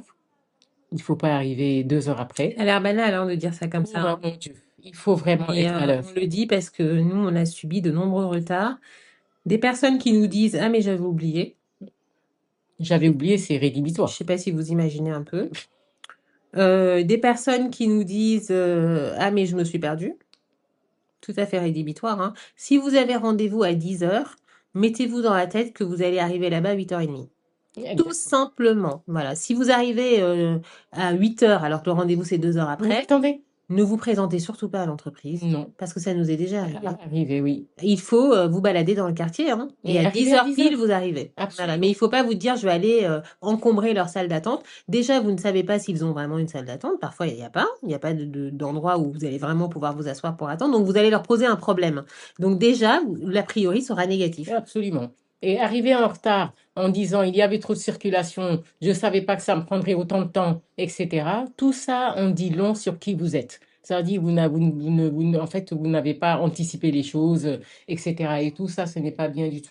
Alors, vous arrivez, vous êtes à l'heure, vous vous présentez, vous donnez votre nom, etc. On vous introduit. Et il y a deux cas de figure. Vous pouvez arriver dans une salle vide où on vous demande de vous asseoir et une personne va entrer après. Vous pouvez arriver dans une salle en trouvant des personnes assises. Alors, dans le premier cas, lorsque vous arrivez dans une salle vide, on vous demande de vous asseoir. Une personne vous introduit, vous demande asseyez-vous. La personne qui va vous faire passer l'entretien arrive. Il y a plusieurs choses. D'abord, ne vous mettez pas sur votre téléphone. C'est absolument énervant d'entrer dans une salle ou alors, quand vous êtes sur votre téléphone, ayez la correction, dès que la porte s'ouvre, de poser votre téléphone. Combien de personnes mariées on a eu? Nous sommes entrés dans la salle d'entretien et on trouve des personnes qui sont sur leur téléphone, qui lèvent à peine les yeux Mhm. et qui se remettent sur leur téléphone Mhm. et qui attendent. On se demande ce qu'ils attendent. Mhm. Donc ça, c'est pas possible. Soit vous ne mettez pas du tout sur votre téléphone, je pense que c'est le mieux. Soit vous mettez, et déjà, le téléphone, il faut qu'il soit en mode Mhm. avion, parce qu'il est hors de question qu'un téléphone sonne pendant un entretien. Mhm. Ça ne se fait pas. Mhm. Le téléphone ne doit même pas être sur la table. Mhm. Le téléphone doit être dans votre sac, dans votre poche, où vous voulez, mais ne mettez pas votre téléphone. Je vais me permettre de dire une chose, c'est que aussi, lorsque la personne entre dans la salle, moi, j'ai souvent vu un regard assez particulier chez la Vérifiez. personne, c'est-à-dire que le candidat me regarde de la tête aux pieds. Ça arrive Donc très ça, souvent. ça arrive très souvent. Donc c'est-à-dire que On là, ne dévisage pas. exactement, je me sens jaugée, mais Oui. voilà. Mm. Et étant donné que pour ma part, par exemple, je fais plus jeune que mon âge, Oui. eh bien, parfois, le candidat me regarde, l'air de dire, c'est quoi cette assistante qui... Mais voilà, c'est-à-dire que littéralement, en fait, la personne ne s'attend pas à ce que ce soit moi le recruteur. Donc, elle va avoir une attitude un petit peu Oui. Faut pas méprisante, avoir un de petit peu... préjugés. Et il faut donc pas avoir de préjugés, et parce que moi, ça va installer chez moi tout de suite un préjugé. Mm. Et parfois, ils sont même étonnés d'être reçus tout simplement par une femme. Exact. Très, très souvent. Très, très Et souvent. pour une femme qui pense être jeune aussi. Exactement. Aussi. Parfois, ils vont se dire, Mm. mais ils vont dire quelque chose qui clairement trahit le fait qu'ils sont choqués, en fait, que ce soit pas un homme d'un certain âge avec une grosse voix. Moi, le conseil que je vous donne, c'est que lorsque vous êtes dans une salle, vous attendez que quelqu'un entre. Lorsqu'une personne entre, qui a l'air d'être, même s'il n'a pas l'air, une personne entre, levez-vous. Déjà, on se lève, on dit bonjour. Et quand on dit bonjour, on ne dit pas bonjour. bonjour madame ou Oui, bonjour monsieur. oui, Et on attend qu'on vous demande de vous rasseoir oui. pour vous asseoir. Ça a l'air bête, ça a l'air basique, Ça c'est fait basique, beaucoup de différence. mais ça fait une très C'est grosse énorme, hein. différence. Énorme, énorme. Je dis souvent, ça c'est à la fin de l'entretien, hein, mais je le dis quand même maintenant, lorsque les personnes à la fin d'un entretien se lèvent et remettent leur chaise en place, ça fait aussi une très grosse Exactement. différence. Ça veut dire beaucoup de choses, hein. Et donc, levez-vous. Bonjour madame ou bonjour monsieur. La personne va entrer et va vous demander de vous rasseoir. Et là, vous vous asseyez et ça peut commencer sur de bonnes bases. Donc, ne vous mettez pas C'est le moment d'ailleurs de dire que ma sœur et moi, nous nous sommes énormément plantés au recrutement souvent. beaucoup, beaucoup, Donc, et souvent, on a choisi des profils. euh, Ce qui a fait pencher la balance, c'était cette politesse. absolument. Souvent, en se trempant, enfin, en hésitant entre deux personnes qui avaient des profils très très similaires ou qui nous avaient paru assez sympathiques et très très pertinentes, hein, à l'entretien, eh bien, ce qui avait fait qu'on avait choisi telle ou telle personne plutôt que l'autre, ça avait été justement la politesse. Voilà, c'est le fait de se lever en entrant, lorsque nous sommes entrés, le fait d'avoir eu beaucoup de patience, d'avoir remis la chaise, comme disait ma sœur, ça a beaucoup fait pencher la balance. Et on a même eu certains qui sortaient de la salle en éteignant le ventilateur. Absolument. Et donc Mhm. on se dit, ou l'interrupteur, quand voilà, et on s'est toujours dit, mais c'est extraordinaire. Parfois on s'est trompé, hein, parce Oui, qu'il c'est y a sûr. des personnes très polies qui sont pas compétentes du tout. Mais c'est juste pour vous dire que, en tout cas, ça vous donne au moins l'opportunité de briller. Voilà, Absolument. d'autres le La feront pas. politesse le fait. Et l'autre cas de figure, c'est lorsque vous arrivez dans la salle d'entretien et que vous trouvez la personne déjà assise. La personne est assise, vous entrez, toujours pareil. Bonjour madame, bonjour monsieur. Et attendez qu'on vous demande de vous asseoir et qu'on vous indique là où vous devez vous asseoir. C'est toujours plus poli d'attendre, de vous rester debout et la personne, même si elle ne le fait pas tout de suite, finira par le faire. Mais attendez qu'on vous demande de vous asseoir, attendez qu'on vous indique là où vous devez vous asseoir, etc. Prenez le soin, lorsque vous allez en entretien, même si vous avez envoyé votre CV par voie électronique, de l'amener, en fait, de rapporter un CV physique, une copie physique, pour pouvoir partager cette copie avec la personne que vous aurez en face. Parfois, votre CV a été, comment on appelle ça, Télécharger, téléchargé, et pas imprimé, jamais imprimé. etc. Parfois non, parfois nous Mm. l'avons sur nos téléphones, parfois non, etc. C'est toujours mieux, en tout cas, d'arriver avec un CV qui est. Ça, c'est obligatoire. Oui, c'est obligatoire. On ne peut pas arriver en C'est disant, ah, mais je obligatoire. l'avais envoyé, Oui, c'est etc. obligatoire. La personne qui m'a appelé, Obligé. etc. Ça, ce n'est pas possible. Il faut absolument, et ça c'est vraiment, je ne sais pas d'où vous nous écoutez, vous pouvez nous écouter de partout dans le monde, mais au Sénégal tout particulièrement, les personnes aiment bien plaisanter, les cousins, les cousinages, les plaisanteries, Mhm. les Les cousins, parentés à les plaisanterie. parentés à plaisanterie. Mhm. Et donc on ne fait pas ça en entretien d'embauche, ça ne doit pas venir en tout cas du candidat. Oui, oui, c'est-à-dire que nous, on a déjà eu des personnes qui nous disaient, en entendant les connotations de nos noms de famille, ah, vous êtes Sérère, ah, vous êtes tel, ah, bah donc moi, je suis votre roi ou je suis votre esclave ou je ne suis que je ne sais quoi. Sans briser la glace, hein. Et ça ne brise pas du tout la Ça ne doit glace. Après, en fait, c'est à double tranchant encore une fois parce que ça dépend de la manière dont c'est amené, C'est ça ça. dépend de la tête de la personne, ça dépend de son ton.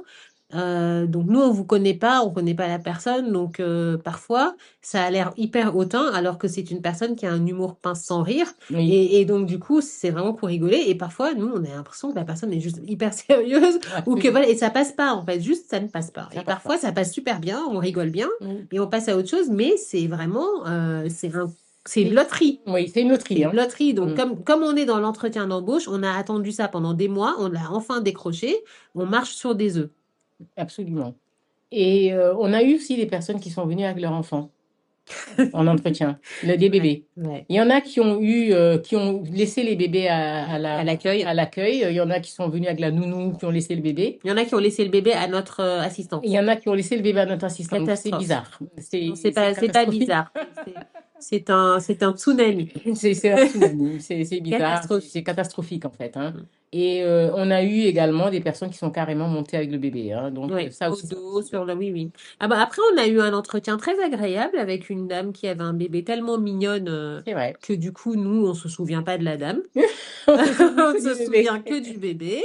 et que du coup, ça n'a jamais été un entretien, hein, ça ressemblait vraiment à une rencontre dans un parc ou je ne sais où, et que bon, voilà, on n'a évidemment pas retenu cette dame, mais on se souvient encore de son bébé. Mais donc, c'était pas Exactement. l'idée, hein, l'idée, c'était pas le bébé qui passait l'entretien. Voilà. Alors, faute lourde en entretien, faute lourde, c'est de parler, de dire des choses très négatives sur l'employeur précédent. Ah oui, Ça, c'est horrible. ouais, Parce qu'à la question, pourquoi vous avez quitté votre emploi précédent, ouais. c'est pas comment était votre Non, non, employeur, c'était quel pas horrible ça. personnage c'était, hein. C'était Ce pas n'est pas ça. ça la question.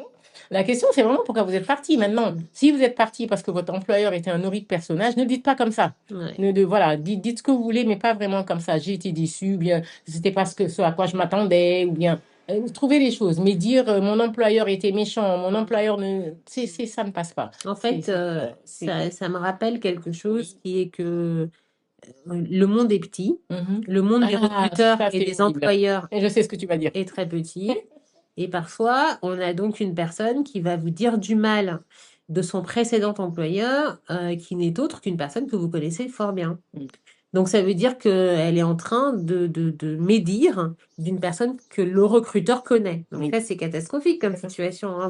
Vous conviendrez que c'est catastrophique. Oui, Et surtout, même si nous, on connaît pas la personne, on se met à la place de la personne. On se dit, absolument. bah, en Vous fait, allez faire la même chose. quelqu'un qui a quitté notre boîte pourrait être en train de raconter ça sur nous Exactement. dans un entretien d'embauche, parce qu'en plus, c'est des personnes qui ne disent que des choses très subjectives et qui sont, voilà, qui sont pas du tout objectives et qui sont liées à leur expérience Absolument. personnelle, Et à des choses très circonstancielles très surtout. circonstancielles. On ne sait pas, nous, comment ils se sont comportés. On n'entend que leur version de l'affaire, etc., etc. Donc, alors, donc, évidemment, il faut pas le faire. Moi, ça me rappelle une fois aussi, on a eu en entretien une personne que j'ai trouvée tellement bien. Donc là, on shortlistait à l'entretien, hein. Donc, c'est-à-dire qu'on a shortlisté au CV, puis ensuite à la lettre de motivation. Ensuite, à l'entretien, on a reçu, c'est pour des animateurs, on a reçu plusieurs personnes qui nous ont beaucoup plu et on savait tellement pas comment choisir qu'on s'est dit, allez, on les reçoit une deuxième fois. Et la deuxième fois, la personne qui était ma préférée, ma candidature préférée, mais c'est complètement lâché sur son ancien employeur. Ah, mais complètement comme parce qu'en fait, un climat de confiance s'était un petit peu établi. Il s'était senti tellement content d'être rappelé et s'imaginait que c'était bon, qu'il allait être recruté. Il se rendait pas compte que d'autres personnes avaient été rappelées aussi, mais qu'en fait, il s'est mis à raconter des choses atroces sur son ancien employeur, vrai ou pas, ça m'était complètement égal, mais c'était quelque chose c'était des choses qui pouvaient vraiment nuire complètement à la réputation de cette autre personne, et ça m'a fortement déplu. Et en fait, on a évidemment pas retenu cette candidature. Absolument. Mais je pensais que tu allais aussi parler parce que ça c'est un peu enfin c'est un peu dans le CV. Mhm. Mais il faut pas mentir vraiment dans le CV. Mariam l'a déjà dit. Mais figurez-vous que nous avons eu Ah un oui. candidat qui a menti sur son CV. Mais vas-y, je te laisse dire, hein. C'est Donc cette personne, donc comme nous l'avons dit, nous avons créé aussi une école supérieure de traduction, hein, qui s'appelle Lingua Spirit International School, et cette personne a tout simplement écrit, on cherchait un maître nageur. oui, Et cette personne a tout simplement écrit dans son CV qu'il avait été élève étudiant à Lingua Spirit. diplômé à Diplômé. Donc, diplômé de Lingua Spirit. voilà. Alors, il se trouve que donc nous sommes des chefs, des directrices très très impliquées dans la vie de nos structures, et donc on connaît en fait, hein, nos Nous connaissons tout étudiants. le monde, hein. Voilà. Nos Donc employés, nos étudiants, oui, voilà. Donc nos élèves. Voilà. évidemment, je savais qu'il n'avait jamais été dans notre école. Donc c'est vous dire, hein, que mentir, et évidemment, ça a tué complètement cet entretien. Il n'était même pas là pour être traducteur, alors qu'il prétendait avoir un diplôme en traduction que nous, on était censé lui avoir Donc donné. c'était inutile. Il était là pour être maître nageur. Alors, il se trouve que pourquoi moi je ne me rends compte de ça qu'au moment de l'entretien, c'est qu'en fait ce CV n'avait pas été shortlisté par moi, mais avait été shortlisté par une de mes assistantes. Et donc l'assistante n'avait pas fait attention à ça. Et c'est moi, à l'étape de l'entretien, je pense me retrouver face à un maître nageur, ce qu'il était. Et je n'ai jamais testé ses compétences de maître nageur, hein, parce que j'étais complètement saisie par le mensonge. Et autre chose également, préparez-vous lors de l'entretien à la question sur la prétention salariale. Alors, je sais que, enfin, nous l'avons appris, hein, Mariem et moi, culturellement, je pense que les Sénégalais ne sont pas tellement préparés à cette question. Ou en tout cas, ils ne la comprennent pas comme nous la posons. Voilà, je pense que c'est plutôt ça qu'il faut dire.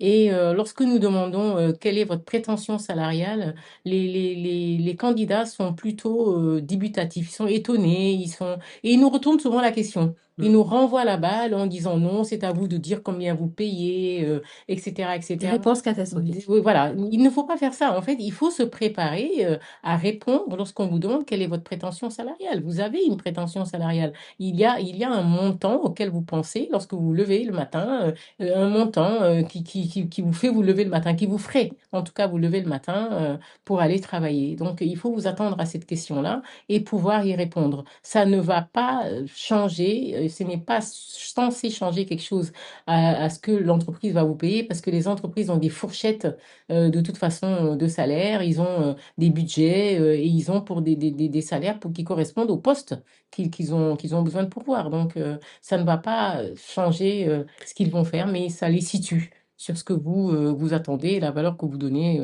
à votre compétence, à votre talent et à ce que vous pouvez leur apporter. Mais la question, elle interroge un certain sens du réalisme aussi de la Aussi, personne qu'on a aussi. face à soi, parce Mhm, que quand on est capable, quand on sait qu'en fait le poste vaut entre 250 et 300 000, mhm, et qu'on situe notre prétention salariale dans cette fourchette, mhm. ça informe quand même le Absolument. recruteur que vous êtes informé, Et que vous êtes réaliste. vous êtes réaliste. Oui. Si vous êtes par exemple sur des postes qui vont pas dépasser 150 000 en général et que vous nous demandez 225 ou 300, 300, même plus, hein, bah, parfois. là, on va se dire que là, on est quand même face à quelqu'un qui a soit va se dire, elles sont complètement stupides, elles me demandent parce qu'elles ont trop d'argent et elles vont me payer ce que je vais demander et je vais tenter le coup.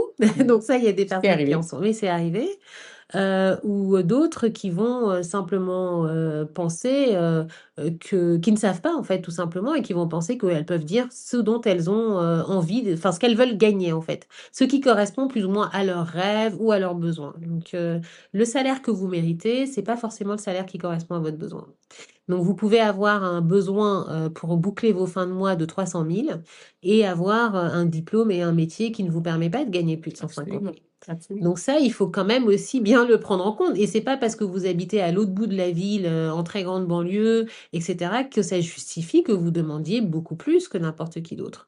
Donc il faut quand même vous renseigner sur combien à peu près on paye quelqu'un qui a votre diplôme, votre Absolument. compétence et Votre niveau votre d'expérience. niveau d'expérience et savoir que si vous pouvez pas dépasser les 150, eh ben ça veut pas dire que vous n'allez pas travailler, ça veut dire que vous allez faire ce que font tout le monde, hein, ce que fait tout le monde, c'est-à-dire travailler le week-end à autre chose, trouver un autre job pour compléter, Bien etc., sûr, etc. bien Bah sûr. voilà, ou tout simplement revoir à la baisse votre rythme, votre niveau de vie, Mhm. parce qu'à un moment donné, peut-être que c'est ça qui ne va pas, peut-être que votre loyer est trop cher pour vous, etc., Peut-être que etc. vous êtes trop loin de là où vous Voilà, espérez travailler, et qu'il vous faut payez chercher trop de autour de vous, vous transport. payez trop de Ou le transport. transport que vous prenez, il y a des personnes qui veulent se déplacer qu'en tchac-tchac ou en je ne sais quoi. Exactement. Vous passez trop de temps dans le transport également. Il y a Voilà, ça aussi, donc, c'est donc il faut bien réfléchir à combien vous voulez gagner. De toute façon, c'est important, hein.